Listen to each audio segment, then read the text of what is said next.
Good evening everyone. तो हम कक्षा नाइन्थ के लिए हम पढ़ रहे थे कक्षा नाइन्थ के लिए विषय गणित और उसके अंदर ज्योमेट्री यानी कि ज्योमेट्री के कुछ महत्वपूर्ण कंसेप्ट पढ़ रहे थे। और लास्ट क्लास में हमने एक नया चैप्टर खत्म किया था पढ़कर पूरा। कौन सा? नाइन्थ क्लास का सर्कल, यानी कि 10th चैप्टर हमने सर्कल वृत्त पढ़ के पूरा कंप्लीट किया था। तो आज हम उसी से रिलेटेड कुछ क्या करेंगे, रिवीजन करेंगे। जैसे कि सबसे पहली क्लास में हमने पढ़ा था, गुड इवनिंग।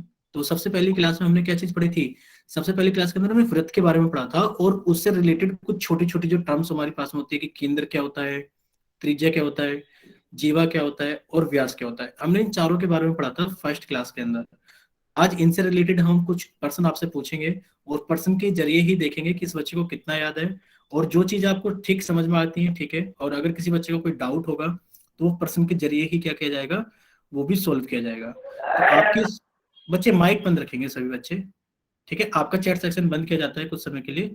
अब आप सभी बच्चे सामने देखो, स्क्रीन पर आपको एक प्रश्न दिखाई दिया है कि दिए गए वृत्त की त्रिज्या कौन सी है। और आप जल्दी से सभी बच्चे कहाँ जाएंगे? पोल सेक्शन में जाएंगे। और पोल सेक्शन में जाने के बाद आप अपनी तरफ से जो भी आपको सही आंसर लगता है आप इसका वोट कीजिए। देखिए, दिए गए वृत्त की त्रिज्या कौन सी है। आज हम रिवीजन क्लास करेंगे और इसके अंदर हम पिछले क्लासेस के अंदर पढ़ी हुई सारी चीजें रिवाइज करेंगे। तो पहला प्रश्न आपके सामने है जिसमें आपसे पूछा गया है कि बताइए कि दिए गए वृत्त की त्रिज्या कौन सी है। आपसे वृत्त दे रखा है और आपसे उसकी त्रिज्या पूछी गई है कि बताइए दिए गए वृत्त की त्रिज्या कौन सी है।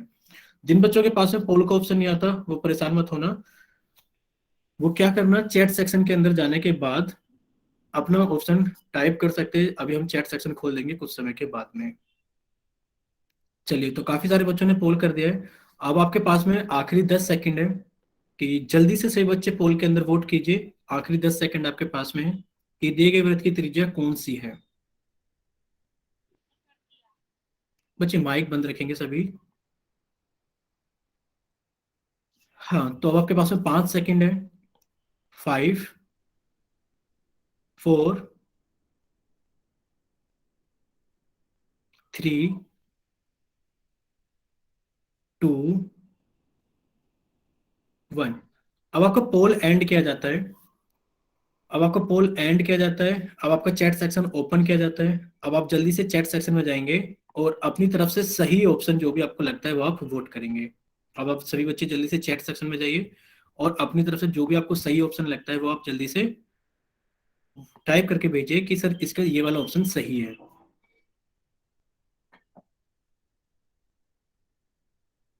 ठीक है, अब सभी बच्चे सामने देखेंगे स्क्रीन पर, ठीक है, सभी का ठीक है। सिर्फ एक बच्चे का पोल के अंदर आंसर गलती से गलत हो गया है शायद, बाकी सभी का ठीक है। लोकेश, सबसे पहले लोकेश ही अपना माइक ओपन करेंगे। लोकेश, जल्दी से माइक यस सर। ओपन कीजिए। हाँ, आप बताइए इसका सही आंसर कौन सा है लोकेश? सर सी और डी। सी या फिर डी? आपसे पूछा गया है कि बताइए वृत्त की त्रिज्या कौन सी है। लोकेश, या तो इसका आंसर सी है ना ही डी है। अब से बच्चे सामने देखेंगे। देखिए, आपसे पूछी गई ओके। बताइए कि दिए गए वृत्त की त्रिज्या कौन सी है। तो आप देखिए त्रिज्या क्या होती है, यानी कि एक वृत्त का केंद्र होता है जो वृत्त के अंदर स्थित होता है। और वृत्त के केंद्र से वृत्त के ऊपर स्थित किसी बिंदु को अगर हम जोड़ दें, वृत्त के केंद्र से वृत्त के ऊपर स्थित किसी बिंदु को अगर हम जोड़ दें तो वृत्त की त्रिज्या कहलाती है। आपका होगा सर जो रेखाखंड। लोकेश, माइक को बंद कीजिए एक बार प्लीज।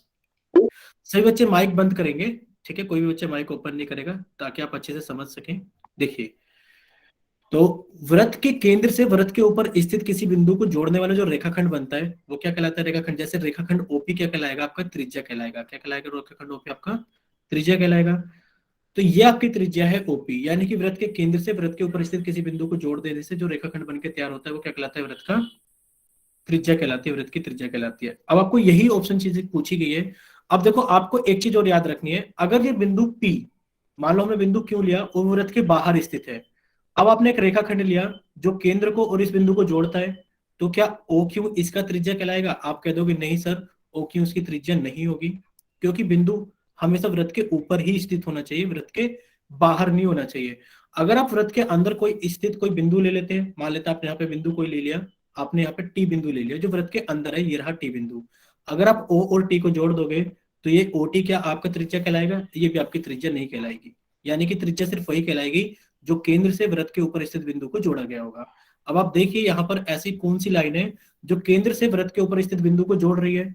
तो आप कहोगे कि हमने केंद्र के ऊपर अपना पॉइंट पेन रखा और देखा कि केंद्र से कौन जुड़ा हुआ है। केंद्र से एक तो बी जुड़ा हुआ है, या तो ओ बी इसकी त्रिज्या होगी, या फिर केंद्र से निकली हुई एक लाइन है ओ ए, पर ओ ए तो इसकी त्रिज्या नहीं होगी क्योंकि ए बिंदु कहां पर है, बाहर स्थित है, तो ओ ए इसकी त्रिज्या नहीं होगी।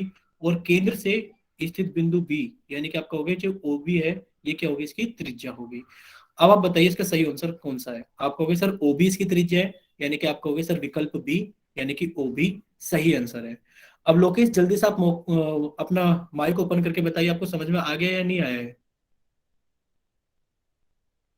Lokesh, yes sir. ठीक है। सर बाकी सही बच्चे वो जल्दी गलती से, हो, मैं ठीक समझा है जीवा बाकी, है। Okay okay okay. अब सभी बच्चे जल्दी से कमेंट सेक्शन में वाई टाइप करेंगे अगर सभी को समझ में आ गया है, और अगर किसी का कोई डाउट है तो वो एन टाइप कर सकते हैं ताकि हम उनसे पूछ सके कि उनका डाउट क्या है। ठीक है, चलिए सभी को समझ में आ गया है। अब आपका चैट सेक्शन कुछ समय के लिए बंद किया जाता है। वजह आपको पता ही है चैट सेक्शन बंद करने की, कि आपकी स्क्रीन पर एक प्रश्न दिखाया गया है, आपको इस प्रश्न को हल करना है, और हल करने के बाद में आपको पोल सेक्शन के अंदर इस क्वेश्चन का आंसर जल्दी से पोल कर देना है। ठीक है, तो पर्सन 2 आपकी स्क्रीन पर है, जिसे पूछा गया है दिए गए वृत्त की जीवा कौन सी है। यानी कि आपसे इस बार कोड के बारे में पूछा गया है, कि बताइए आपको जो स्क्रीन पर एक दिखाया गया वृत्त है, इसकी जीवा यानी कि इसकी कोड कौन सी है। तो जल्दी से सही बच्चे क्या करें, आप जल्दी से इस क्वेश्चन को हल करें, और हल करने के बाद में पोल सेक्शन में अपना आंसर वोट करें। और जिन बच्चों के पास में पोल का ऑप्शन नहीं आता, वो भी अपना ऑप्शन सही से बनाकर तैयार कर रखना, ताकि जब उनको चैट सेक्शन के अंदर टाइप करने का मौका मिले तो वो भी जल्दी से क्या करें, अपना ऑप्शन टाइप कर दें। तो आपसे पूछा गया इस प्रश्न के अंदर कि दिए गए वृत्त की जीवा कौन सी है। आपको स्क्रीन पर एक वृत्त दिखाया गया है, जिसके अंदर कुछ आपको रेखाखंड दिखाए गए, पूछे गए इन रेखाखंड में से बताइए कौन सी वृत्त की जीवा है। तो शायद इतना टाइम काफी है बच्चों के पास में, 15 सेकंड का।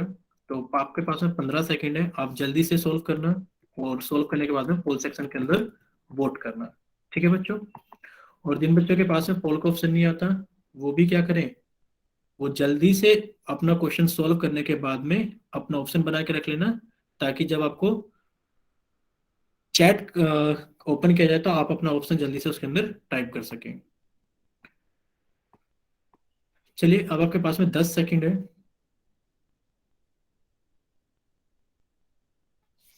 अब आपके पास में 10 सेकंड है, कि आपसे पूछा गया है दिए गए वृत्त की जीवा कौन सी है। आपको आकृति में एक वृत्त दिखाया गया है, जिसके अंदर कुछ रेखाखंड है, जिनमें सबसे पूछा जा रहा है कि बताइए इस वृत्त की कौन सी जीवा है। चलिए, अब आपके पास में आखिरी 5 सेकंड है। 5, 4, 3, 2, 1। और अब आपका पोल सेक्शन एंड किया जाता है। अब आप सभी बच्चे जल्दी से चैट सेक्शन में जाएंगे, और चैट सेक्शन में जाने के बाद अपनी तरफ से जो भी आपको सही ऑप्शन लगता है वो आपको जल्दी से टाइप करके भेज देंगे। तो जल्दी से चैट सेक्शन में जाइए, सभी बच्चे जल्दी से चैट सेक्शन में जाएंगे।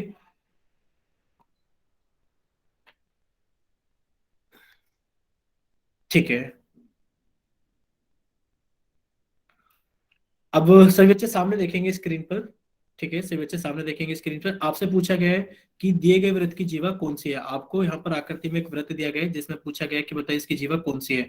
तो हम बताते हैं जीवा के बारे में, कि जीवा क्या होता है, कि वृत्त के ऊपर स्थित कोई भी दो बिंदु, आपने वृत्त के ऊपर स्थित कोई भी दो बिंदु ले लिए। मान लिया आपने बिंदु ले लिया हमारे पास में एक्स, और ये बिंदु ले लिया वाई।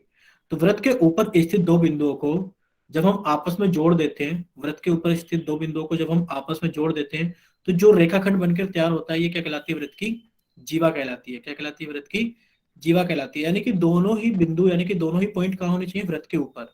ऐसा नहीं होना चाहिए कि एक वृत्त के ऊपर और एक वृत्त के अंदर चला जाए। मान लीजिए आपने पॉइंट लिया टी, और ये पॉइंट लिया क्यू। एक पॉइंट तो वृत्त के ऊपर है और एक पॉइंट वृत्त के अंदर है, तो क्या ये वृत्त की जीवा होगी? आप कह दोगे नहीं सर, ये वृत्त की जीवा नहीं होगी। वृत्त की जीवा वही होगी जो वृत्त के ऊपर स्थित दो बिंदुओं को जोड़ने से बना हुआ रेखाखंड होगा, वही क्या कहलाएगा, वृत्त की जीवा कहलाएगी। ये बिंदु बाहर नहीं जाने चाहिए, ना ही ऐसा हो कि दोनों बिंदु अंदर चले जाए या बाहर चले जाए, और एक वृत्त के ऊपर या फिर एक वृत्त के अंदर या बाहर चले जाए। ठीक है, यानी कि दोनों ही बिंदु कहाँ स्थित होने चाहिए, दोनों ही बिंदु वृत्त के ऊपर स्थित होने चाहिए। अब हम देखते हैं कि हमारा सही ऑप्शन कौन सा होगा। अगर हम देखें तो हमें देखो वृत्त के ऊपर बिंदु सी दिख रहा है। हमें क्या दिख रहा है, वृत्त के ऊपर बिंदु सी दिख रहा है, लेकिन पर सी से जब आपने चलना शुरू किया तो आप वृत्त के दूसरे एंड तक नहीं पहुंच पाए। यानी कि सीडी तो आपकी क्या नहीं है, CD तो आपकी जीवा नहीं है। अगर आप देखोगे O से B, यानी कि आपने कहा ये बिंदु B तो वृत्त के ऊपर स्थित है, ये बिंदु B तो वृत्त के ऊपर स्थित है, लेकिन पर जो O है वो वृत्त का केंद्र है। और हम जानते हैं कि केंद्र को वृत्त के ऊपर स्थित किसी बिंदु से जोड़ने के बाद जो रेखाखंड बनके तैयार होता है वो क्या कहलाती है? वृत्त की त्रिज्या कहलाती है। यानी कि OB तो हमारे पास में क्या हो गया? त्रिज्या हो गया। यानी कि इसको तो हम जानते हैं कि OB का तो नाम हम त्रिज्या दे सकते हैं। अब देखते हैं PQ के बारे में। अब देखो जो पॉइंट P है ये भी वृत्त के बाहर है, और Q जो है वो भी वृत्त के बाहर है। यानी कि PQ भी हमारी त्रिज्या नहीं है, क्योंकि दोनों ही बिंदु कहाँ होने चाहिए? दोनों ही बिंदु वृत्त के ऊपर होने चाहिए। अब ये दोनों ही बिंदु P और Q कहाँ पर है? वृत्त के बाहर स्थित है। तो हमारा सही आंसर कौन सा होगा इसके अंदर? हमारा सही आंसर होगा इसके अंदर EF। यानी कि E बिंदु भी वृत्त के ऊपर है और F बिंदु भी वृत्त के ऊपर है, और दोनों को जोड़ दिया जाए तो जो हमारे पास में रेखाखंड बनके तैयार होगा EF, वो क्या कहलाएगी? वृत्त की जीवा यानी कि कोण कहलाएगी। तो देखिए आपका सही आंसर कौन सा हो गया इसके अंदर? आप कहोगे सर सही आंसर क्या हो गया? EF, यानी कि EF क्या है? वृत्त की जीवा है। अब आप जल्दी से बताएंगे। अगर सभी को समझ में आ गया तो वाई टाइप करें, और अगर किसी बच्चे को कोई डाउट है तो वो एन टाइप करें। और प्लीज बच्चों माइक देखो बंद रखो, किसी बच्चे का माइक शायद ओपन है, वो माइक बंद कीजिए प्लीज। ठीक है, यानी कि सभी को समझ में आ गया। अब आपका चैट सेक्शन बंद किया जाता है। और एक बच्चा है यश यादव के नाम से, प्लीज देखो एक ही बार वाई टाइप करो। आपका एक ही बार वाई दिखता है, अगर आप 10 बार भी टाइप करोगे तब भी वो एक ही बार माना जाएगा। दूसरे बच्चे सामने देखेंगे, स्क्रीन पर आपको एक प्रश्न दिखाया गया है कि दिए गए वृत्त का व्यास डैश है, यानी कि आपसे व्यास के बारे में पूछा गया है। अब आप इस प्रश्न को जल्दी से हल करें, और हल करने के बाद में क्या करें? पोल सेक्शन के अंदर जल्दी से आप वोट करें। तो पूछा गया है जो आपको वृत्त दिखाया गया है आकृति के अंदर, इसका व्यास कौन सा है? आपसे वृत्त के व्यास के बारे में पूछा गया है। तो आप जल्दी से इस प्रश्न को हल करें, और हल करने के बाद में पोल सेक्शन के अंदर अपना ऑप्शन आप जल्दी से वोट कर दें।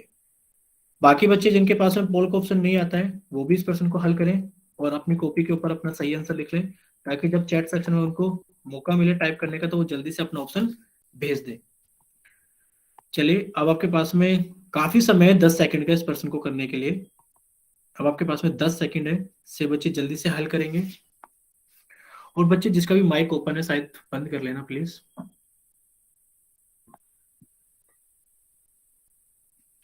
अब आपके पास में 5 सेकंड है। 5 4 3 सर कल 2 1। जिनका गलती से वोट हो गया है कोई बात नहीं, वो ऑप्शन सर में टाइप मेरा करना। ठीक है, वो ऑप्शन में टाइप करना। चलिए, अब आपका पोल्स एंड किया जाता है, और सभी बच्चे चैट सेक्शन में जाएंगे। 1 सेकंड सिर्फ, पोल एंड किया गया है। अब सभी बच्चे पोल सेक्शन बंद करके अपने चैट सेक्शन में जाइए जल्दी से। जिन बच्चों के पास में पोल का ऑप्शन नहीं आता वो जल्दी से चैट सेक्शन में जाएंगे, और अपनी तरफ से सही आंसर जो भी आपको लगता है जल्दी से आप मैसेज कीजिए कि सर हमारी तरफ से ये सही आंसर है। सिर्फ ऑप्शन भेजना है सभी को। सभी बच्चों को अपनी तरफ से सही ऑप्शन भेजना है कि उनको कौन सा ऑप्शन सही लगता है। चलिए, अब सभी बच्चे सामने देखेंगे स्क्रीन पर। आपसे इसके पूछने, अब कोई भी बच्चा टाइप नहीं करेगा प्लीज। सभी बच्चे सामने देखिए स्क्रीन पर।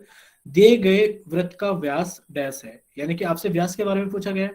और हम जानते हैं कि वृत्त का व्यास क्या चीज होती है, यानी कि वृत्त के केंद्र से, यानी कि अगर मान लीजिए ये वृत्त का केंद्र O है, तो वृत्त के केंद्र से जाने वाली जीवा, यानी कि एक ऐसी जीवा जो वृत्त के केंद्र से जाती है, एक ऐसी जीवा जो वृत्त के केंद्र से जाती है, वो क्या कहलाती है? वृत्त का व्यास कहलाती है। आप कहोगे सर अगर मान लेते हैं कि ये पॉइंट A है और ये पॉइंट B है, बिंदु B है, तो जो AB होगा वो क्या कहलाएगा? वृत्त का व्यास कहलाएगा। यानी कि वृत्त का जो व्यास होता है वो एक ऐसी जीवा होती है जो वृत्त के केंद्र से जाती है। जो वृत्त का व्यास होता है वो एक ऐसी जीवा होती है जो वृत्त के केंद्र से होकर जाती है। देखते हैं अब हमारा सही आंसर कौन सा होगा, कैसी कौन सी जीवा है जो वृत्त के केंद्र से होकर जा रही है। आपने देखा अगर CD को देखें तो CD तो वृत्त के केंद्र से नहीं जा रही। अगर आप EF को देखोगे तो EF भी वृत्त के केंद्र से नहीं जा रही है। अब आप AB को देखोगे तो AB क्या जा रहा है? अगर आप AB को देखोगे, देखते हैं AB को, कि जब आप AB को बनाओगे, देखिए सही बच्चे सामने, कि जब आप AB को बनाओगे तो वो आपको AB कहां से जाती हुई दिखाई देगी? वृत्त के केंद्र O से जाती हुई दिखाई देगी। तो आप कह दोगे कि जो हमारा व्यास है वो क्या है? हमारा AB हमारा व्यास है। यानी कि एक ऐसी जीवा है जो वृत्त के केंद्र से होकर जा रही है। तो हमारा सही आंसर कौन सा हो गया? आप कहोगे AB, यानी कि AB एक ऐसा जीवा है जो वृत्त के केंद्र से होकर जा रहा है। तो ए बी क्या हो गया, हमारा व्यास हो गया। तो अगर इतना सही बच्चों को समझ में आ गया है तो जल्दी से वाई टाइप करेंगे, और अगर किसी बच्चे का कोई डाउट है तो वो एन टाइप कर सकता है पूछने के लिए। चलिए, सभी का ठीक है? सर दोबारा समझाओ। ठीक है, एक बार फिर से बता देते हैं। देखिए, व्यास क्या होता है, आपसे पूछा गया है दिए गए वृत्त का व्यास है, यानी कि आपसे व्यास के बारे में पूछा गया है, डायमीटर के बारे में। तो डायमीटर क्या होता है, एक जीवा होती है। सबसे पहले तो हमें यही याद रखना है कि डायमीटर क्या होता है, व्यास क्या होता है, यानी कि एक जीवा होती है। ये एक वृत्त की कोण यानी कि एक जीवा होती है। अब जीवा के बारे में हमने अभी पढ़ा था कि जीवा क्या होती है, कि वृत्त के ऊपर स्थित, यानी कि अगर ये वृत्त है हमारे पास में, तो वृत्त के ऊपर स्थित दो बिंदु, आपने कहा ये रहा बिंदु P, ये रहा बिंदु Q, वृत्त के ऊपर स्थित दो बिंदु को जोड़ने से जो रेखाखंड बनता है, आपने कहा पीक्यू को जोड़ देते हैं, तो वृत्त के ऊपर स्थित दो बिंदुओं को जोड़ने से जो रेखाखंड बनता है वो वृत्त का जीवा कहलाता है। क्या कहलाता है, जीवा। अब व्यास भी क्या होता है, एक जीवा होते हैं, लेकिन पर कैसी होती है, ऐसी जीवा एक ऐसी जीवा जो केंद्र से होकर जाए, एक ऐसी जीवा जो केंद्र से होकर जाए। अब इसमें आप जीवा देखो कौन सी है और वो केंद्र से होकर जा रही हो, आप देखोगे, अगर हम देखें सबसे पहले सीडी को, तो क्या ये जीवा है, आप कहोगे हाँ सर ये जीवा है, क्योंकि वृत्त के ऊपर स्थित दो बिंदुओं को जोड़ने से बनी है। यानी कि सीडी एक जीवा तो है, लेकिन पर क्या ये व्यास है, ये व्यास नहीं है, क्योंकि ये केंद्र से नहीं जा रही, क्योंकि ये केंद्र से नहीं जा रही। अब देखो ईएफ को देखते हैं, अगर आप ईएफ को देखोगे, देखो हमने ग्रीन पेन से बना दिया है, हरे पेन से, अगर आप ईएफ को देखोगे तो क्या ईएफ एक जीवा है, आपको यस सर ईएफ एक जीवा है, क्योंकि वृत्त के ऊपर स्थित दो बिंदुओं से मिलकर बना हुआ है। तो आप कह दोगे ये भी एक जीवा है, लेकिन पर ये भी केंद्र से नहीं जा रही, इसलिए ये भी क्या नहीं है, हमारा व्यास नहीं है। फिर आपने क्या बनाया, फिर आपने देखो नीले कलर से बना के दिखा रहे हैं, आपने ए बी को जोड़ा, तो ए बी क्या जीवा है, आप कहोगे हाँ सर ए बी जीवा है, क्योंकि वृत्त के ऊपर स्थित दो बिंदुओं को जोड़ने से बनी है। आपने कहा ए बी एक जीवा है, लेकिन पर ये कैसी जीवा है, ये वो वाली जीवा है जो वृत्त के केंद्र ओ से जा रही है। तो आप कहोगे ये जीवा केंद्र से जा रही है, इसलिए ये जीवा क्या है, इसलिए ये जीवा हमारा व्यास है, डायमीटर है, क्योंकि ये ऐसी जीवा है जो केंद्र से जा रही है। अब बताइए जल्दी से बच्चे, माइक ओपन करके, क्या आपको समझ में आया है कि नहीं आया है? यस सर, आ ठीक गया। है, ठीक है। तो एक ऐसी जीवा जो वृत्त के केंद्र से जाती है वो क्या कहलाती है, उसका व्यास यानी कि डायमीटर कहलाती है। अगर इतना सभी को समझ में आ गया तब आगे चलते हैं। देखिए, आपका चैट सेक्शन कुछ समय के लिए रोका गया है, और वजह आपको पता है चैट सेक्शन क्यों रोका गया है, कि आपकी स्क्रीन पर एक पर्सन आने वाला है, आप इस पर्सन को हल करें, और इस पर्सन का हल हल करने के बाद में उत्तर जल्दी से पोल सेक्शन के अंदर वोट करना। ठीक है बच्चों, तो प्रश्न नंबर 4 आपकी स्क्रीन पर है, जिसमें आपसे पूछा गया है कि वृत्त का व्यास ज्ञात कीजिए यदि त्रिज्या 3 सेंटीमीटर है। आपसे पूछा गया है कि वृत्त का व्यास ज्ञात कीजिए यदि त्रिज्या 3 सेंटीमीटर है। तो जिन बच्चों के पास में पोल का ऑप्शन नहीं आता है वो भी इस प्रश्न को हल करना, ताकि जब आपको चैट सेक्शन ओपन किया जाए तो आप जल्दी से क्या कर सके, पोल सेक्शन के अंदर अपना ऑप्शन भेज सके। तो जल्दी से सही बच्चे क्या करेंगे, इस प्रश्न को हल करेंगे, हल करने के बाद में जल्दी से अपना प्रश्न का हल पोल सेक्शन के अंदर वोट करेंगे कि कौन सा ऑप्शन सही है। और जिन बच्चों के पास में पोल का ऑप्शन नहीं आता है वो भी बच्चे सोल्व करेंगे, और सोल्व करने के बाद में अपनी कॉपी के ऊपर बना के रख लेंगे, ताकि जब उनसे पूछा जाए तो वो जल्दी से कमेंट सेक्शन के अंदर अपना ऑप्शन टाइप कर सके कि उनकी तरफ से कौन सा प्रश्न सही है। चलिए, अब आपके पास में सर 10 व्यास को सेकंड। इंग्लिश में क्या कहते हैं? डायमीटर बच्चे लिखा हुआ है, देखो ये लिखा हुआ है डायमीटर, ये रहा, कि डिटरमाइन द डायमीटर, यानी कि आपको व्यास निकालना है ऐसे वृत्त का जिसकी त्रिज्या यानी कि जिसकी रेडियस कितनी है, 3 सेंटीमीटर है। चलिए, अब आपके पास में 10 सेकंड है, काफी टाइम हो गया है, शायद से बच्चों का हल भी हो गया होगा प्रश्न।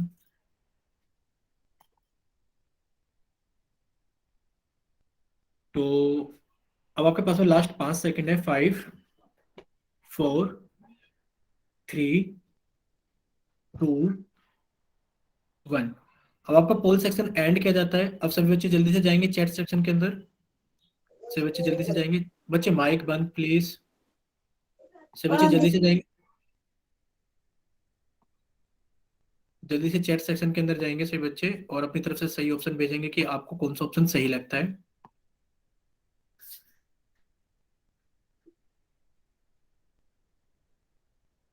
ठीक है, अब सभी बच्चे सामने देखेंगे स्क्रीन पर। चलिए, अब टाइप करना बंद करेंगे, सभी बच्चे सामने देखेंगे स्क्रीन पर। आपसे पूछा गया है यदि वृत्त का व्यास 3 सेंटीमीटर है, यदि वृत्त का व्यास 3 सेंटीमीटर है, तो बताइए कि सॉरी, अगर त्रिज्या 3 सेंटीमीटर है तो बताइए व्यास कितना होगा। तो आप ये चीज जानते हो कि हमारे पास में एक फॉर्मूला होता है, हमने एक सूत्र याद किया था, सभी को याद है हमने क्या सूत्र याद किया था? कि जो यस हमारा सर। डायमीटर होता है वो कितना होता है? 2 गुणा आर होता है। यानी कि वो त्रिज्या का 2 गुना होता है। क्या होता है? वो त्रिज्या का 2 गुना होता है। अगर हमारा व्यास त्रिज्या का 2 गुना होता है तो आप कह दोगे सर जो व्यास का मान होगा वो कितना होगा? 2 गुना होगा त्रिज्या, और त्रिज्या कितनी है? 3 सेंटीमीटर। तो आपका आंसर कितना आ जाएगा? 6 सेंटीमीटर। यानी कि आपका जो व्यास हो गया वो कितना हो गया? 6 सेंटीमीटर हो गए। अब जल्दी से सभी बच्चे बताएंगे, अगर सभी को समझ में आ गया है तो आप वाई टाइप करें, और अगर किसी का कोई डाउट है तो वो एन टाइप करें, ताकि हम उनसे पूछ सके क्या डाउट है उनको। चलिए, सभी को समझ में आ गया है ना? ठीक है। अब आपका चैट सेक्शन कुछ समय के लिए बंद किया जाता है। आपको पता है कि चैट सेक्शन क्यों बंद किया जा रहा है? कि आपकी स्क्रीन पर एक प्रश्न आने वाला है, आप उस प्रश्न को हल करना, और हल करने के बाद में आप उसको पोल सेक्शन के अंदर वोट करना। देखिए, आपसे पूछा गया यदि वृत्त की त्रिज्या ज्ञात कीजिए यदि व्यास 3 सेंटीमीटर है। आपसे पूछा गया है कि अगर वृत्त का व्यास 3 सेंटीमीटर है तो बताइए वृत्त की त्रिज्या कितनी होगी। इस बार सवाल पिछले वाले से उल्टा है। यानी कि पिछली बार आपको त्रिज्या देकर व्यास पूछा था, और इस बार व्यास देकर आपसे त्रिज्या पूछी गई है। तो आप जल्दी से जाइए पोल सेक्शन के अंदर, प्रश्न नंबर 5, कि यदि वृत्त का व्यास 3 सेंटीमीटर है तो बताइए वृत्त की त्रिज्या कितनी होगी। काफी आसान सवाल है, और आपके पास में सिर्फ 10 सेकंड है इसको हल करने के लिए। 10 सेकंड के बाद आपका पोल बंद कर दिया जाएगा। 10, 9, 8, 7, 6, 5, 4, 3, 2, 1। अब आपका पोल सेक्शन बंद किया जाता है। अब सभी बच्चे जल्दी से जाएंगे चैट सेक्शन में। अब आपका पोल बंद किया जाता है, सभी बच्चे जाएंगे चैट सेक्शन के अंदर, और अपना तरफ से सही ऑप्शन भेजेंगे कि आपकी तरफ से इसका सही ऑप्शन क्या है। सिर्फ ऑप्शन भेजना A B C या D। ए। बच्चे ऐसे माइक नहीं ओपन करना है, ठीक है? तो ठीक है, आप सभी बच्चे टाइप करना बंद करेंगे, सामने देखेंगे स्क्रीन पर। प्लीज सभी बच्चे टाइप करना बंद करेंगे, सामने देखेंगे स्क्रीन पर। देखो, आपको दिया गया यदि वृत्त की व्यास 3 सेंटीमीटर है, यदि आपको दिया गया व्यास कितना है? 3 सेंटीमीटर। तो आपसे पूछा गया बताइए इसकी त्रिज्या कितनी होगी। तो आप जानते हो कि जो त्रिज्या होती है व्यास की आधी होती है। यानी कि जो त्रिज्या हमारे होती है रेडियस, वो क्या होती है? व्यास की आधी होती है। आधी होती है तो आपने इसको आधा कर दिया, यानी कि त्रिज्या कितना हो गया? व्यास कितना है? 3 सेंटीमीटर, और आपने उसका आधा कर दिया। जब आप 3 को डिवाइड करोगे यानी कि भाग कर दोगे 2 से, तो कितना आंसर आ जाएगा आपके पास में? 1.5। और ये आपका व्यास सेंटीमीटर में था, तो आपकी रेडियस भी किस में आ जाएगी? सेंटीमीटर में। यानी कि जो त्रिज्या आ गई आपकी रेडियस, वो कितनी आ गई? 1.5 सेंटीमीटर। यानी कि आपका विकल्प ए क्या है? आपका सही आंसर है। अब जल्दी से बच्चे कमेंट सेक्शन में वाई टाइप करेंगे अगर सभी को समझ में आ गया है, और अगर किसी को कोई डाउट है तो वो जल्दी से एन टाइप करेंगे। वैसे आपको ये सूत्र याद रखना है कि जो व्यास होता है वो त्रिज्या का डबल होता है, 2 गुना होता है, और जो त्रिज्या होती है वो व्यास की आधी होती है। चलिए, अब आपका चैट सेक्शन फिर से कुछ समय के लिए रोका जाता है। अब आप जल्दी से जाइए, आप प्रश्न नंबर 6, यदि वृत्त की त्रिज्या ज्ञात कीजिए यदि वृत्त की सबसे बड़ी जीवा की लंबाई 8 सेंटीमीटर है। तो प्रश्न 6। अब आप जल्दी से पोल सेक्शन के अंदर जाएंगे, और जाने के बाद क्या करेंगे? आप इसको जल्दी से वोट करिए कि आपकी तरफ से सही ऑप्शन कौन सा है। और जिन बच्चों के पास में पोल का ऑप्शन नहीं आता है, वो भी क्या करें? इस प्रश्न को हल करके रख लें, ताकि जब उनका चैट सेक्शन ऑन किया जाए तो वो जल्दी से क्या करें? अपना ऑप्शन टाइप करके भेज सके। आपसे पूछा गया है यदि वृत्त की सबसे बड़ी जीवा कितनी है? 8 सेंटीमीटर है। तो बताइए कि उसकी त्रिज्या कितनी होगी। यदि वृत्त की सबसे बड़ी जीवा 8 सेंटीमीटर है तो बताइए उसकी त्रिज्या कितनी होगी। काफी आसान सवाल है ये भी। और आपके पास में कितना समय दे दिया जाए आपको? 10 सेकंड काफी है करने के लिए? सर हो गया। ठीक है। तो अब आपके पास में 10 सेकंड है, क्योंकि काफी आसान है। 10, 9, 8। बच्चे माइक बंद कीजिए। विवेक, विवेक। सर गलती से हाथ लग गया था। ठीक है, ठीक है। 7, 6, 5, 4, 3, 2, 1। अब आपका पोल सेक्शन एंड किया जाता है। अब सभी बच्चे जाएंगे जिनके पास में पोल का ऑप्शन नहीं होता चैट सेक्शन में, वो जल्दी से अपना ऑप्शन टाइप करके भेजेंगे कि कौन सा ऑप्शन सही है, ए बी सी या डी। जल्दी से, जिन बच्चों के पास में पोल का ऑप्शन नहीं आता वो जल्दी से जाइए चैट सेक्शन में। ठीक है, अब सभी बच्चे सामने देखेंगे स्क्रीन पर। अब कोई भी बच्चा टाइप नहीं करेगा, सभी बच्चे सामने देखिए स्क्रीन पर। देखिए आपको दिया गया है, यदि वृत्त की सबसे बड़ी जीवा की लंबाई 8 सेंटीमीटर है, यानी कि सबसे बड़ी जीवा कौन सी होती है वृत्त की? वृत्त की सबसे बड़ी जीवा क्या होता है? उसका व्यास ही होता है। जो सबसे बड़ी जीवा होती है क्या होती है? उसका व्यास होता है। ये हमने पढ़ा था, याद है सभी को? याद नहीं है कि जो वृत्त होता है उसकी जो सबसे बड़ी जीवा होती है उसका व्यास ही होता है। अगर ये हमारे पास में एक वृत्त है, अगर आप इसके अंदर देखो, जितनी भी इसके अंदर जीवा बनाओगे, बना के देख लेते हैं कुछ जीवा, कि ये तो इसका केंद्र है, यानी कि तो इसका क्या है? केंद्र है ओ। अब आप इसके अंदर जरा कुछ जीवाएं बनाकर देखो, सभी बच्चे टाइप करना बंद करेंगे। अगर आपने इसके अंदर ये जीवा बनाई तो आप देख रहे हो थोड़ी लंबाई में कम है। अगर आपने थोड़ी और दूर बनाई केंद्र से तो उसकी लंबाई और कम हो गई। अगर आपने एक जीवा यहां बनाई जो केंद्र के थोड़ा पास आ गई है तो इसकी लंबाई और बढ़ गई है। अगर आपने एक जीवा यहां बनाई जो केंद्र के और पास है तो उसकी लंबाई और बढ़ गई है।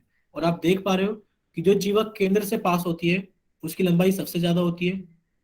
और उसके बाद आप फिर देखोगे, फिर से इनकी लंबाई क्या हो जाएगी? कम होना स्टार्ट हो जाएगी, कि जो थोड़ी सी दूर गई केंद्र से वो छोटी हो गई, जो और दूर गई वो और छोटी हो गई, जो केंद्र से और दूर गई वो और छोटी हो गई, जो केंद्र से और दूर गई वो और छोटी हो गई। यानी कि हमें दो चीजें याद रखनी है। क्या चीजें याद रखनी है?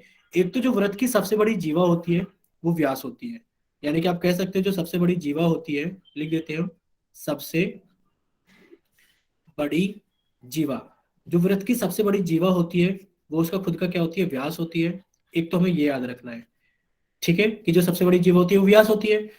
दूसरा पॉइंट क्या याद रखना है? हमें ये याद रखना है कि अगर आप केंद्र के पास आओगे, अगर आप केंद्र के पास आओगे तो जीवा की लंबाई बढ़ेगी, और अगर आप केंद्र से दूर जाओगे तो जीवा की लंबाई छोटी होगी। इसको आप लिख लेना कि अगर आप केंद्र के पास आओगे तो जीवा की लंबाई बढ़ती चली जाएगी, और अगर आप केंद्र से दूर जाते रहोगे तो जीवा की लंबाई छोटी होती चली जाएगी। ठीक है, तो अब हम जानते हैं कि जो व्यास है वो 8 सेंटीमीटर का है, क्योंकि सबसे बड़ी जीवा 8 सेंटीमीटर की है। वो पूछा गया है त्रिज्या बताओ, तो आप जानते हो जो त्रिज्या होती है वो व्यास का आधा होती है। तो आपने कह दिया जो त्रिज्या हमारे पास में आ गई है वो कितनी आ गई है? 8/2। कितना आ गया आंसर? 4 सेंटीमीटर। कितना हो गया वो? 4 सेंटीमीटर हो गया है। यानी कि जो त्रिज्या होती है व्यास की आधी होती है। व्यास का मान हमने 8 सेंटीमीटर रखा, तो उसका आधा कितना हो गया हमारे पास में? 4 सेंटीमीटर। देखते हैं इसका सही आंसर क्या है। 4 सेंटीमीटर, विकल्प ए। अब आप जल्दी से बताइए, अगर सभी को समझ में आ गया तो वाई टाइप करना, और अगर किसी का कोई डाउट है तो वो एन टाइप करना, ताकि हम उनसे पूछ सकें कि उनको क्या चीज डाउट में रह गई है। ठीक है, यानी कि सभी को समझ में आ गया। अब आपका चैट सेक्शन फिर से कुछ समय के लिए रोका जाता है। वजह आपको पता है कि चैट सेक्शन क्यों बंद किया जाता है, कि आपकी स्क्रीन पर एक पर्सन आने वाला है, आपको उसको हल करना है, और हल करने के बाद में पोल सेक्शन के अंदर आपको उसको पहले वोट करना होगा। तो देखिए आपके सामने क्या प्रश्न है। प्रश्न तो खत्म हो गया है, चलिए। तो अब आपके पास में चैट सेक्शन हम आपको ऑन कर देते हैं ताकि कोई प्रॉब्लम ना हो किसी को। चलिए देखिए, अब हम पढ़ेंगे, मतलब पढ़ेंगे क्या, हमने पढ़ा हुआ है, प्रश्न ये आएगा आपके सामने। अब हम पढ़ेंगे वृत्त का अभ्यंतर और बहिर्भाग। ये हमने पढ़ा हुआ है, वृत्त का अभ्यंतर भाग कौन सा होता है और वृत्त का बहिर्भाग कौन सा होता है। कि एक हमारे पास में ये वृत्त है, हम फिर भी थोड़ा सा रिवाइज करा देते हैं कि अगर हम इस वृत्त को देखें, देखिए ये हमारे पास में एक वृत्त है। अगर आप इस वृत्त को देख पा रहे हैं तो अगर कोई बिंदु अगर कोई बिंदु इस वृत्त के बाहर है, मान लेते हैं बिंदु पी है, तो ये वृत्त के बहिर्भाग में माना जाएगा। कैसे माना जाएगा? क्योंकि जो वृत्त होता है वो किसी भी समतल को, यानी कि जो भी हमारा प्लेन होता है, जो भी पेपर हमने जिसके ऊपर भी वृत्त को बनाया होता है, उसको 3 भागों में विभाजित करता है। एक तो वो वाला भाग जो वृत्त के अंदर है, इसे आप बोलते हैं वृत्त का अभ्यंतर, क्योंकि ये वाला भाग क्या है? वृत्त के अंदर है। एक भाग तो वो होता है जिसको हम बोलते हैं वृत्त का अभ्यंतर भाग, वृत्त के अंदर का भाग। एक वो वाला भाग होता है जो वृत्त के बाहर का भाग होता है, जिसे हम बोलते हैं वृत्त का बहिर्भाग। यानी कि जब हमारे पास में कोई वृत्त होता है तो अपने समतल को 3 भागों में विभाजित करता है। एक तो वो वाला भाग, कौन सा भाग, जो व्रत के अंदर होता है यानी कि व्रत का अभ्यंतर, एक व्रत के बाहर वाला भाग, और एक होता है व्रत खुद। एक होता है व्रत हमारे पास में खुद, यानी कि एक खुद व्रत हमारे पास में ये वाला भाग, यानी कि तीन भागों में विभाजित करता है, व्रत के अंदर, व्रत पर, या फिर व्रत के बहिर्भाग यानी कि बाहर। तो इतना आपको याद होगा। चलिए अब आपका चैट सेक्शन बंद किया जाता है। अच्छा पहले जल्दी से बताओ, सभी को इतना याद है ना कि जो व्रत होता है वो किसी भी समतल को, यानी कि जिस कागज के ऊपर आप बनाते हुए समतल होता है, उसको तीन भागों में विभाजित करता है, व्रत का बहिर्भाग, व्रत का अभ्यंतर और व्रत के ऊपर। ठीक है, चलिए अब आपका चैट सेक्शन बंद किया जाता है और आपकी स्क्रीन पर एक प्रश्न आएगा, आपको उसको हल करना है, और हल करने के बाद में क्या करना है, आपको पोल सेक्शन के अंदर उसको वोट करना है। आपसे पूछा गया है, बहुत आसान प्रश्न है, एक प्रश्न नंबर 7, कि बताइए जो बिंदु P है ये कहाँ पर स्थित है, कि जो बिंदु P है वो कहाँ पर स्थित है, कि वो व्रत के ऊपर स्थित है, या व्रत के अंदर स्थित है, या फिर व्रत के ऊपर स्थित है। सभी बच्चे जल्दी से वोट वोट कर देंगे पोल सेक्शन में जाने के बाद, जिनके पास में पोल का ऑप्शन आता है। आपके पास में सिर्फ 10 ही सेकंड है इस प्रश्न को करने के लिए। ठीक है, अब आपके पास में 5 सेकंड है। 5, 4, 3, 2, 1। अब आपका पोल सेक्शन बंद किया जाता है। अब आपका पोल सेक्शन बंद किया जाता है और आपका चैट सेक्शन ओपन किया जाता है। अब सभी बच्चे जल्दी से जाएंगे चैट सेक्शन के अंदर। वो क्या करेंगे कि अपनी तरफ से सही ऑप्शन भेजेंगे कि कौन सा ऑप्शन सही है। 1 सेकंड सिर्फ। अब आप जाइए चैट सेक्शन के अंदर। जिन बच्चों के पास में पोल का ऑप्शन नहीं आता वो अपना ऑप्शन टाइप कर सकते हैं चैट सेक्शन के अंदर। ठीक है, अब से बच्चे सामने देखेंगे स्क्रीन पर, तो ये बहुत आसान है कि दिखाए, यानी कि जो चित्र आपको दिखाया गया है इसमें बिंदु P कहाँ पर स्थित है। आप देख पा रहे हो कि आपको एक वृत्त दिखाई दे रहा है, यानी कि आपको तो एक वृत्त दिखाई दे रहा है, और एक बिंदु P दिखाई दे रहा है जो कि वृत्त से बहुत दूर स्थित है, यानी कि वृत्त के बाहर स्थित है। तो आप कहोगे ये कहाँ पर स्थित है, ये वृत्त के बहिर्भाग में स्थित है। तो आप कह दोगे हमारा विकल्प एक क्या हो गया, सही आंसर हो गया है। तो अब इसमें क्या पूछे कि किसी को समझ में आया नहीं आया, आपका चैट सेक्शन ही बंद किया जाता है और आपकी स्क्रीन पे दूसरा प्रश्न आ रहा है। आप इसको भी जल्दी से हल करें, और हल करने के बाद में जल्दी से आप प्रश्न नंबर 8 का, आप एक काम करो, आपका चैट सेक्शन ओपन किया जाता है, आप सीधा सीधा बता दो कि ये बिंदु कहाँ पर स्थित है। चलो, पोल में जाने की जरूरत नहीं है, आप चैट सेक्शन में बता दो। सी ऑप्शन इसका सही है। ठीक है, तो जो बिंदु P है वो हमें कहाँ दिखाई दे रहा है, कि हमें चित्र में क्या चीज दिखाई दे रही है, एक चित्र के अंदर हमें एक तो वृत्त दिखाई दे रहा है, और वृत्त के ऊपर स्थित हमें एक बिंदु P दिखाई दे रहा है। तो हमसे पूछा गया है कि बिंदु P कहाँ स्थित है, तो आप कह दोगे बिंदु P जो है वो वृत्त के ऊपर स्थित है। ठीक है, तो इसका विकल्प सी क्या है, इसका सही आंसर है। अब देखिए, आपने पढ़ा था दीर्घ और लघु चाप। तो सबसे पहले हम चाप के बारे में आपको बता देते हैं कि चाप क्या होता है, उसके बाद हम आपको बता देते हैं दीर्घ और लघु चाप क्या होते हैं। देखिए, हमने पढ़ा था चाप क्या होता है, तो हम आपसे क्वेश्चन पूछेंगे, आप हमें बताओगे कि चाप कौन सा है इसमें से। ठीक है, तो ये आपके सामने एक चाप बनाया जा रहा है।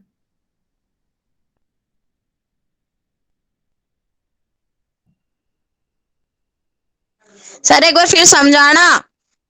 हाँ, एक बार फिर से बता देते रहे। अभी हमने बताया क्या है वैसे, ये बताओ अभी एक बार आप। अभी हमने सिर्फ दो बिंदु बताए थे कि जो पी के बाहर जो वृत्त के बाहर स्थित थे, वो वृत्त के अंदर स्थित थे। इतना तो समझ में आ गया होगा बच्चे, या नहीं आया वो पीछे वाला, बोलो जल्दी से। देखिए, आप हमें बताओ इन दोनों में से चाप कौन सा है। अगर आपसे एक आ गया ये बिंदु पी है और ये बिंदु क्यू है, और एक रेखाखंड है जो पी और क्यू को जोड़कर बना हुआ है, तो आपको ये बताना है कि ये चाप है पी क्यू या नहीं। और आपको फिर ये बताना है कि एक बिंदु है हमारे पास में एक्स, एक बिंदु है हमारे पास में वाई, और हम एक्स से वाई वृत्त के ऊपर गए हैं। तो बताओ इनमें से चाप कौन सा है, एक्स वाई वाला चाप है या फिर पी क्यू वाला चाप एक्स है। वाई वाला। एक्स वाई वाला चाप है। ठीक है, सब बच्चे माइक बंद रखेंगे कि जो एक्स वाई वाला है। बच्चे प्लीज माइक बंद रखो। किशन किशन के नाम से जिन्होंने क्लास ज्वाइन की है, अगर वो माइक इस बार एक और बार ओपन हुआ तो हम क्लास से बाहर निकाल देंगे बिना किसी वार्निंग के। जिस बच्चे ने किशन किशन के नाम से क्लास ज्वाइन की है, अगर एक और बार आपका माइक ओपन हुआ तो हम क्लास से बाहर निकाल देंगे बिना किसी वार्निंग के। ठीक है, देखिए, जो एक्स वाई है ये हमारा एक चाप है, क्योंकि हम जानते हैं चाप क्या होता है। चाप होता है वृत्त के ऊपर स्थित किन्हीं दो बिंदुओं के बीच की दूरी, और वो कौन सी, वृत्त के बीच, वृत्त के ऊपर स्थित हो दोनों बिंदु और वो वृत्त का भाग भी हो, तो वो चाप कहलाता है। ठीक है। और हमारे पास में हमें इतना भी पता है कि जो चाप होते हैं वो दो प्रकार के होते हैं, यानी कि इसमें तो अगर हम पीक्यू को नाम देंगे ये तो जीवा कहलाएगी, कि ये तो क्या है, हमारे पास में जीवा है। अगर हम ये देखें एक्स वाई हमारे पास में चाप है, तो चाप भी दो प्रकार के होते हैं। हमने बताया था आपको, एक चाप होता है लघु चाप और एक चाप होता है दीर्घ चाप। जैसे आपके प्रश्न आते हैं दीर्घ प्रश्न और लघु प्रश्न, तो दीर्घ चाप कौन सा चाप होता है, जो बड़ा वाला चाप होता है। आप कहोगे सर हमें नीचे वाला चाप बड़ा वाला दिखाई दे रहा है, और ये भी एक्स वाई चाप ही है, आप इसको भी एक्स वाई ही लिखोगे, यानी कि दीर्घ चाप है, और इसको हम क्या लिखेंगे, इसको भी हम एक्स वाई ही लिखेंगे। लेकिन पर दीर्घ चाप को लिखने के लिए हमने ऐसा कहा था कि आप बड़े वाले भाग पर एक बिंदु मान लेना कोई भी आर, तो आप उसको बीच में लिख देना, आप लिख दोगे एक्स आर वाई, और चाप का निशान होता है कि ये लगाना ही पड़ता है। और अगर आप लघु चाप लिखोगे तो आप उसको ऐसे ही लिख देना सर एक्स। एक बार फिर से बता दो। ठीक है ठीक है ठीक है, आप सामने देखिए, देखिए हमारे पास में जो चाप होते हैं वो भी चाप कितने प्रकार के होते हैं, चाप दो प्रकार के होते हैं। कौन कौन से चाप होते हैं, एक लघु चाप और एक दीर्घ चाप। लघु का मतलब क्या होता है, छोटा चाप। लघु का मतलब क्या होता है, छोटा चाप। आपको दिखाई दे रहा है कि एक छोटा सा चाप है, तो आप कहोगे एक्स वाई क्या है, हमारा लघु चाप है। और ये नीचे वाला चाप आपको क्या दिखाई दे रहा है, बड़ा वाला चाप दिखाई दे रहा है, तो बड़ा वाला चाप आप कहोगे कि ये दीर्घ चाप है। ये क्या है हमारे पास में, दीर्घ चाप है। और दीर्घ चाप को लिखने के लिए आप बड़े वाले भाग पर एक कोई भी बिंदु मान लो अपनी तरफ से, और आप उसका नाम लिख दो एक्स आर वाई, और चाप का निशान लगाना जरूरी होता है, कि आप दोनों के अंदर चाप का निशान लगाओगे, चाहे लघु चाप हो चाहे दीर्घ चाप हो। अब आप बताइए जल्दी से कमेंट सेक्शन में वाई टाइप करके, अगर सभी को समझ में आ गया है। और अगर किसी का कोई डाउट है तो वो एन भी टाइप कर सकते हैं, ताकि हम उन्हें फिर से बता दें। अगर समझ में आ गया तो वाई टाइप कीजिए कि हाँ सभी को समझ में आ गया है। ठीक है, तो अब इतना समझ में आ सर गया एक सभी बार को, चलिए दोबारा अब आगे समझाना। एक बार दोबारा बता देते हैं। देखिए हम पूरा का पूरा इरेज कर देते हैं एक बार, ताकि सारी स्क्रीन साफ हो जाए और आपको अच्छे से समझ में आ जाए।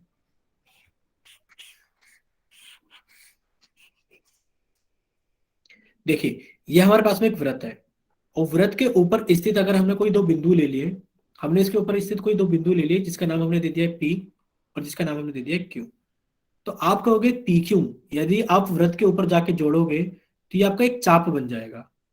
अब हमने कहा था जो चाप होते हैं वो दो प्रकार के होते हैं, एक तो होता है लघु चाप, एक तो होता है लघु चाप, और एक होता है हमारे पास में दीर्घ चाप। यानी कि जो लघु चाप होता है वो छोटा चाप होता है, और जो दीर्घ चाप होता है वो बड़ा होता है। जैसा कि आपको दिखाई भी दे रहा है कि जो नीचे वाला चाप है वो बड़ा चाप है कि नहीं, और ऊपर वाला चाप क्या है, छोटा चाप है। तो लघु चाप को तो हम ऐसे लिख देते हैं पी क्यू, और उसके ऊपर हमने चाप का निशान लगा दिया। लेकिन पर अगर हम दीर्घ चाप की बात करें तो ये बड़ा कैसे होगा, यानी कि आप यहाँ पर कोई भी एक बिंदु मान लो अपनी तरफ से, आपने ए मान लिया, तो आप इसको ऐसे लिख दो पी ए क्यू, और उसके ऊपर चाप का निशान लगा दो। ठीक है, अब समझ में आ गया ना सभी को। अब बोलिए सभी बच्चे समझ में आ गया है। अगर सभी को समझ में आ गया तो जल्दी से वाइट यस सर। हाँ। और एक चीज और याद रखना कि अगर दोनों चाप बराबर हो जाए, अगर दोनों चाप बराबर हो जाए, देख लो यहाँ पर सामने देख लो कि अगर दोनों चाप बराबर हो जाए, मान लो एक बिंदु यहाँ पर आपने ले लिया x, एक बिंदु यहाँ पर ले लिया y, और ये कैसे बिंदु है, यानी कि ये बिल्कुल आमने सामने ये व्यास वाले बिंदु है, तो आप कहोगे ऊपर वाला आर्क यानी कि ऊपर वाली चाप और नीचे वाली चाप, यानी कि अगर आपको दो चाप दिखाई दे रही है, एक चाप ऊपर वाली चाप जो है और नीचे वाली चाप बराबर है, तो अब आपके जो चाप बनेंगे, यानी कि जो चाप बना है इससे जो चीज बनी है वो आप क्या कहलाओगे, ये अर्धवृत्त बना है। क्या बना है, अर्धवृत्त, यानी कि आपका आधा वृत्त बन गया है, आधा सर्कल अर्धवृत्त। ठीक है, अगर चाप बराबर हो जाती है तो अर्धवृत्त बन जाता है। ठीक है, अब सभी को इतना समझ में आ गया है, तो चलिए आपका चैट सेक्शन बंद कर देते हैं और आपसे कुछ सवाल पूछ लेते हैं। तो आपका चैट सेक्शन बंद किया गया है, और आपको पता है कि आपको चैट सेक्शन क्यों बंद किया गया है, कि आपके सामने एक प्रश्न आने वाला है स्क्रीन पर, आप इसको हल करें, प्रश्न नंबर 9, और आप इसका जल्दी से जाकर के पोल सेक्शन के अंदर वोट करना कि इसका सही आंसर कौन सा है, ए या फिर बी। ठीक है, आप जल्दी से पोल सेक्शन के अंदर जाना, और पोल सेक्शन में जाने के बाद में प्रश्न नंबर 9 आप इसके अंदर जल्दी से बताना कि कौन सा आंसर इसका सही है, कि ए ऑप्शन सही है या फिर इसका बी ऑप्शन सही है। जाइए जल्दी से पोल सेक्शन के अंदर, प्रश्न नंबर 9 आपसे पूछा गया है पर्सन नंबर 9 आपसे पूछा गया है, अच्छा हमने लोन, ठीक है, सॉरी भूल गए थे। पर्सन नंबर 9 आपसे पूछा गया है, आप जल्दी से जाइए पर्सन नंबर 9 के अंदर और जल्दी से बताइए कि इसका सही ऑप्शन कौन सा है। और जिन बच्चों के पास में पोल का ऑप्शन नहीं आता वो भी परेशान मत होना, अभी आपका चैट सेक्शन ओपन किया जाता है, बस 5 ही सेकंड का टाइम है सभी के पास में, जल्दी से वोट कर देना। ठीक है, तो अब आपका पोल एंड किया जाता है 5 सेकंड के अंदर। 5, 4, 3, 2, 1। अब आप सभी बच्चे जिनके पास में पोल का ऑप्शन नहीं आता जल्दी से चैट सेक्शन में जाएंगे और वो अपना ऑप्शन टाइप करेंगे A B C या D। सिर्फ वही बच्चे जिनके पास में पोल का ऑप्शन नहीं आता। ठीक है, अब सभी बच्चे टाइप करना बंद करेंगे। सामने देखिए, आपसे पूछा गया था कि दिए गए वृत्त में लाल रंग से क्या चीज दर्शाई गई है। अगर आप देख पा रहे हो कि जो लाल रंग से आपको दर्शाई गई है वो क्या चीज दर्शाई गई है, यानी कि वृत्त के ऊपर स्थित कोई दो बिंदु थे और उनके बीच का जो वृत्त का भाग है वो दर्शाया गया है। और ये भाग कैसा है, छोटा भाग है, तो आप कह दोगे कि एक चाप है, और चाप में भी कैसी चाप है, ये लघु चाप है क्योंकि छोटी चाप है। ठीक है, तो इतना अगर सभी को समझ में आ गया है तो जल्दी से वो बता दीजिए कि समझ में आ गया, तो बी ऑप्शन इसका सही आंसर है, वाई टाइप करें। और अगर किसी बच्चे का कोई डाउट है तो वो एन टाइप कर सकते हैं। कुछ बच्चे ने भेजा था कि कुछ नहीं, सभी को समझ में आ गया, ठीक है। देखो आपने पढ़ा था दीर्घ एवं लघु वृत्तखंड के बारे में, कि दीर्घ एवं लघु वृत्तखंड। एक बार हम आपको वृत्तखंड जल्दी से बताते हैं, सभी बच्चे सामने देखना कि वृत्तखंड क्या होते हैं, आपको रिवाइज हो जाएगा। देखिए, अगर आप वृत्तखंड की बात करते हो तो आप इतना जरूर जानते हो कि वृत्तखंड कैसे बनता है, यानी कि हमारे वृत्तखंड बनने के लिए क्या चीज हमें चाहिए होती है, एक तो हमें वृत्त चाहिए होता है और एक हमें क्या चाहिए होता है वृत्तखंड बनने के लिए, एक उसकी जीवा चाहिए होती है। मान लेते हैं कि एक वृत्त था, वो वृत्त के अंदर आपने उसकी एक जीवा बना दी। क्या बना दी आपने, उसकी एक जीवा बना दी। ठीक है, तो आपने कहा ये वृत्त था जिसका केंद्र ओ था और आपने उसके अंदर एक जीवा बना दी ए बी। तो आप कहोगे कि जीवा और वृत्त के भाग, यानी कि जो वृत्त का भाग होगा, यानी कि आपको एक ये लघु चाप दिखाई दे रही है, तो ये और जीवा मिलकर आपका एक वृत्तखंड बनाएंगे, ये वाला। तो ये आपका कहलाएगा वृत्तखंड और इसका नाम होगा लघु वृत्तखंड क्योंकि छोटा वृत्तखंड है। इसी तरीके से जीवा और आपकी दीर्घचाप, ये रही आपकी दीर्घचाप नीचे की तरफ, तो ये दीर्घचाप आपकी ये और ये आपकी जीवा मिलकर के, ए बी जीवा मिलकर के एक और वृत्तखंड बना रहे हैं, ये वाला वृत्तखंड बना रहे हैं।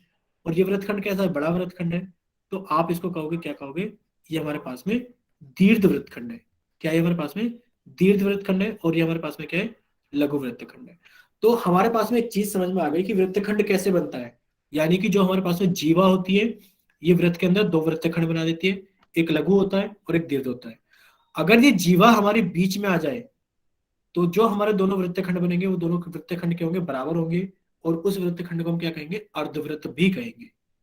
अगर इतना सभी को समझ में आ गया है तो जल्दी से वाई टाइप करो, और अगर किसी का कोई डाउट है वृत्तखंड से रिलेटेड तो वो एन टाइप करें ताकि हम उनसे पूछ सके माइक ओपन करा के कि क्या चीज आपका डाउट है। ठीक है, सभी को समझ में आ गया है। चलिए अब आपका चैट सेक्शन बंद किया जाता है।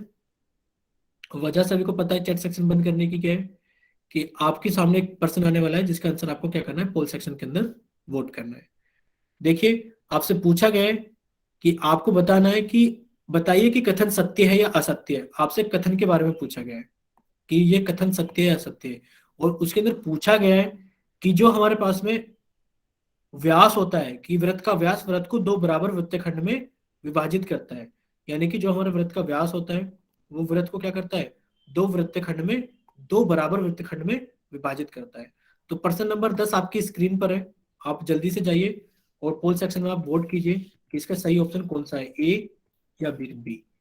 और जिन बच्चों के पास में पोल का ऑप्शन नहीं आता है, सिर्फ 10 सेकंड इन बच्चों के पास में, 10 सेकंड बाद आपका चैट सेक्शन ओपन किया जाएगा ताकि आप भी अपना ऑप्शन चैट सेक्शन के अंदर लिख के भेज सके कि आपकी तरफ से कौन सा ऑप्शन सही है, ए बी।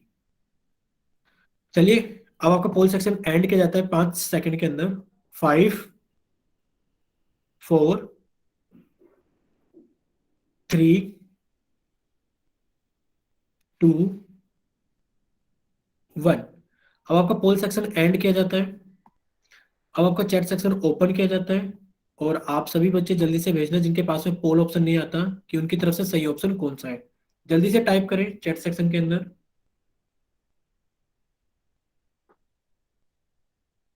ठीक है, सभी बच्चे सामने देखेंगे।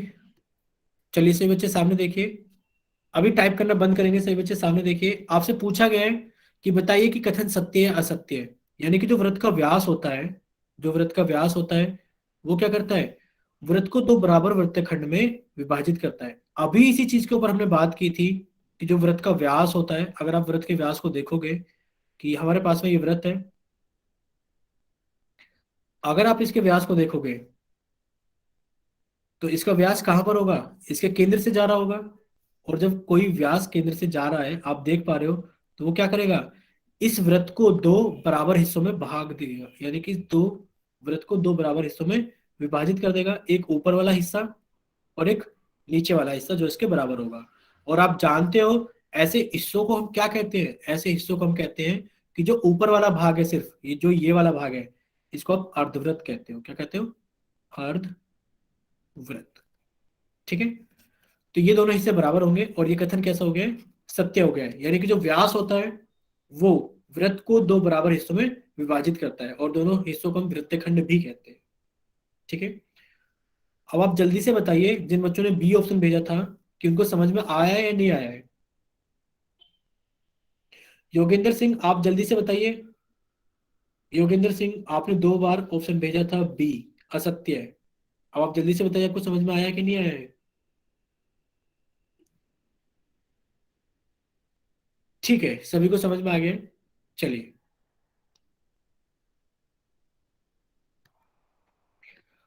अब हम पढ़ेंगे दीर्घ और लघु त्रिज्या खंड के बारे में। अब हम पढ़ेंगे दीर्घ और लघु त्रिज्या खंड के बारे में। अब त्रिज्या खंड के बारे में हमने पढ़ रखा था कि जो त्रिज्या खंड होते हैं वो कैसे बनते हैं। देखो, अगर ये हमारे पास में एक वृत्त है, अगर ये हमारे पास में एक वृत्त है, काफी बड़ा वृत्त बन गया है, कोई बात नहीं, चलो आ गया है। अगर ये हमारे पास में एक वृत्त है, तो त्रिज्या खंड क्या होते हैं हमारे पास में, कि आपने इसके अंदर दो त्रिज्या बना दी। एक त्रिज्या तो ये रही हमारे पास में, दूसरे कलर से बना देते हैं हम, कि आपने एक त्रिज्या तो ये बना दी, एक त्रिज्या, और ये रही इसकी दूसरी त्रिज्या, ये रही इसकी दूसरी त्रिज्या। यानी कि दो त्रिज्याओं के बीच में, दो त्रिज्याओं के बीच में आपने कहा ये इसका केंद्र था O, और ये पॉइंट था ए, और ये पॉइंट था बी। आप देख पा रहे हो कि जो ओ ए है और जो ओ बी है, दोनों ही क्या है, वृत्त की त्रिज्या है। आप कहोगे सर ओ ए भी वृत्त की त्रिज्या है और ओ बी भी वृत्त की त्रिज्या है, और दो त्रिज्याओं के बीच में और क्या है हमारे पास में, एक छोटी चाप है। ये रही हमारे पास में एक लघु चाप। यानी कि दो त्रिज्या और एक लघु चाप अगर हमारे पास में होता है, तो इनके बीच का, यानी कि जो चाप और दो त्रिज्याओं के बीच का जो हमारा क्षेत्र होता है, ये क्षेत्र क्या कहलाता है हमारा, ये कहलाता है हमारा सेक्टर, यानी कि त्रिज्या खंड कहलाता है। अब इसके नाम के अंदर ही लिखा हुआ है क्या, इसके नाम में ही छिपा हुआ है त्रिज्या खंड। क्या लिखा हुआ है, त्रिज्या खंड। यानी कि इसके अंदर दो त्रिज्या होनी बहुत जरूरी है। सबसे पहले तो आप देखो दो त्रिज्या है। उसके बाद देखो एक चाप है। तो त्रिज्याओं और चाप के बीच में घिरा हुआ पार्ट क्या कहलाता है आपका, क्षेत्र क्या कहलाता है आपका, त्रिज्या खंड कहलाता है। अब त्रिज्या खंड भी दो तरीके का हो सकता है, जैसे कि ये वाला त्रिज्या खंड जो आपको दिखाई दे रहा है, ये लघु त्रिज्या खंड है। और जो बाकी का बच गया है, देखो बाकी का भी तो बच गया है हमारे पास में, कि इधर जो बच गया है हमारे पास में, कौन सा वाला बच गया है। आप कहोगे सर हमारे पास में एक तो ये बच गया है, ये रहा काले पेन, चलो लाल पेन से दिखा देते हैं। एक तो ये वाली चाप बच गई है, बड़ी वाली दीर्घ चाप, और ये दो रेडियस, इनसे के साथ भी तो मिलकर ये बना हुआ एक क्षेत्र ही है। तो ये वाला क्षेत्र क्या कहलाएगा आपका, ये वाला क्षेत्र कहलाएगा आपका दीर्घ वृत्तखंड। क्या कहलाएगा, दीर्घ वृत्तखंड। यानी कि वृत्तखंड भी दो टाइप के होते हैं। एक हमारे पास में क्या होता है, सॉरी, ये कहलाएगा आपका त्रिज्या खंड, क्योंकि दो त्रिज्याओं और चाप से मिलकर बना हुआ है। तो आप कहोगे ये है हमारे पास में दीर्घ त्रिज्या खंड। अगर इतना समझ में आ गया जल्दी से आप एक बार वाई टाइप करना, और अगर किसी बच्चे का कोई डाउट है तो एन टाइप करना। देखो दो त्रिज्या होनी जरूरी है और एक चाप होनी जरूरी है। एक बार फिर से बता दें, ठीक है। देखिए, आपके पास में एक वृत्त है, हम ऐसे ही बना देते हैं, ये रहा एक वृत्त, और ये रहा वृत्त का केंद्र। यानी कि आपने कहा हम पढ़ रहे हैं त्रिज्या खंड के बारे में, तो सबसे पहले हम दो त्रिज्या बना लेते हैं कहीं पर भी। आपने कहा एक त्रिज्या ये रही, ब्लैक कलर से बना देते हैं, एक त्रिज्या ये रही और एक त्रिज्या ये रही। तो हमने इसकी दो त्रिज्या बना दी। क्या बना दी इसकी दो त्रिज्या, कि ये ओ है, ये ए है और ये बी है। तो दो त्रिज्याओं और एक चाप के बीच में जो घिरा हुआ क्षेत्र होता है वो आपका क्या कहलाता है? वो आपका त्रिज्या खंड कहलाता है। तो ये हमारा छोटा त्रिज्या खंड दिख रहा है, इसलिए हम इसको कह देंगे लघु त्रिज्या खंड, लघु त्रिज्या खंड। और अगर इसके ऊपर देखें कि भाई एक चाप हमारी ये भी तो बची हुई है, ये भी तो एक चाप ही है ए से लेकर बी तक, और ये दीर्घ चाप है, तो इस चाप और इन दो त्रिज्याओं के बीच में जो घिरा हुआ क्षेत्र है ऊपर का, ये क्या कहलाएगा आपका? ये कहलाएगा आपका दीर्घ त्रिज्या खंड। अब आप बताइए समझ में आया आपको या नहीं आया? जल्दी से बता दीजिए एक बार।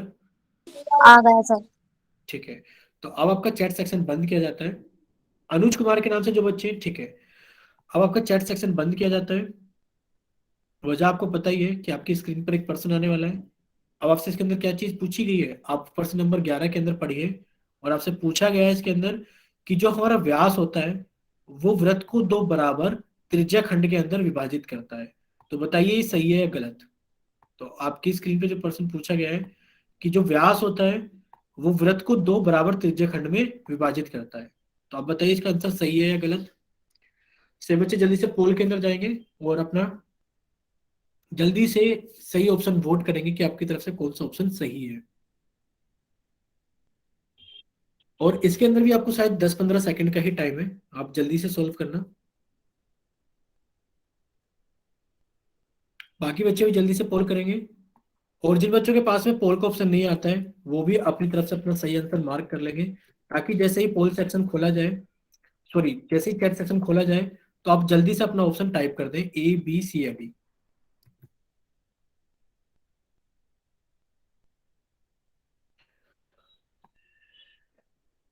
एक सेकंड रुकिए सिर्फ।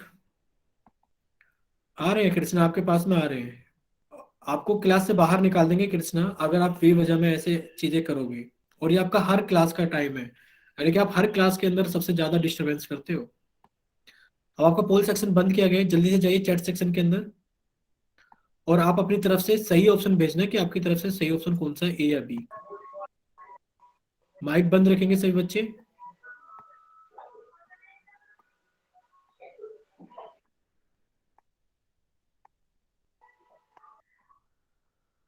हम पहले क्लास से बाहर निकालेंगे, तभी तभी आप आराम से माइक बंद करके बैठोगे।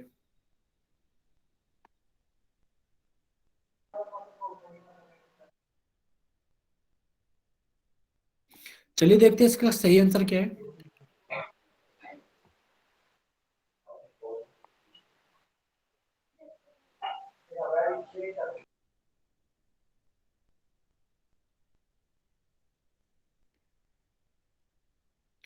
चलिए देखते हैं इसका सही आंसर क्या है।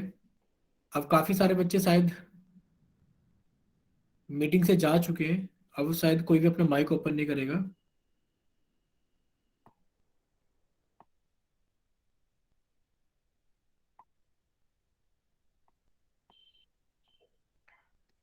चलिए देखते हैं इसका सही आंसर क्या है, कि बताइए कि कथन सत्य है या असत्य। तो आपसे पूछा गया था वृत्त का व्यास वृत्त को दो बराबर त्रिज्या खंड में विभाजित करता है। तो अगर वृत्त का व्यास वृत्त को दो त्रिज्या खंड में विभाजित करता है तो आप बताएंगे हाँ सही है, और वरना तो आप कह दोगे गलत है। देखते हैं कि हमारे पास में एक वृत्त है, हमने बनाया, ये रहा हमारा वृत्त, और आपने कहा ये इसका व्यास है, ये केंद्र है ओ, और आपने इसके अंदर इसका एक व्यास बनाया ए बी। तो आप देख पा रहे हो कि जो आपके पास में बनकर तैयार हुआ है, ये रही इसकी एक त्रिज्या ओ ए, ये रही एक त्रिज्या ओ बी, और ये रहा एक चाप। तो आपके व्यास ने क्या करा है, हमारे पास में त्रिज्या खंड बनाया है, और ये दोनों त्रिज्या खंड क्या है आपस में, बराबर भी है, और ये दोनों त्रिज्या खंड क्या है आपस में, बराबर भी है। आप कहोगे दो त्रिज्या, ये रही ओ ए ओ बी, और ये रहा एक चाप, और जो आपका जो बनके तैयार हुआ है, जो हमारे पास में त्रिज्या खंड बनके तैयार हुआ है आपस में, वो क्या है, बराबर है। तो आप कह दोगे हाँ जो वृत्त का व्यास होता है वो क्या करता है, वृत्त को दो त्रिज्या खंडों में विभाजित करता है, दो बराबर त्रिज्या खंड में क्या करता है, विभाजित करता है। और इसका विकल्प ए क्या है, इसका सही आंसर है कि हाँ जो वृत्त का व्यास होता है वो वृत्त को दो बराबर त्रिज्या खंड में विभाजित करता है। ठीक है, अब आप जल्दी से बताइए सभी, अगर समझ में आ गया है तो जल्दी से वाई टाइप करना, और अगर किसी को कोई डाउट है तो वो एन टाइप करना।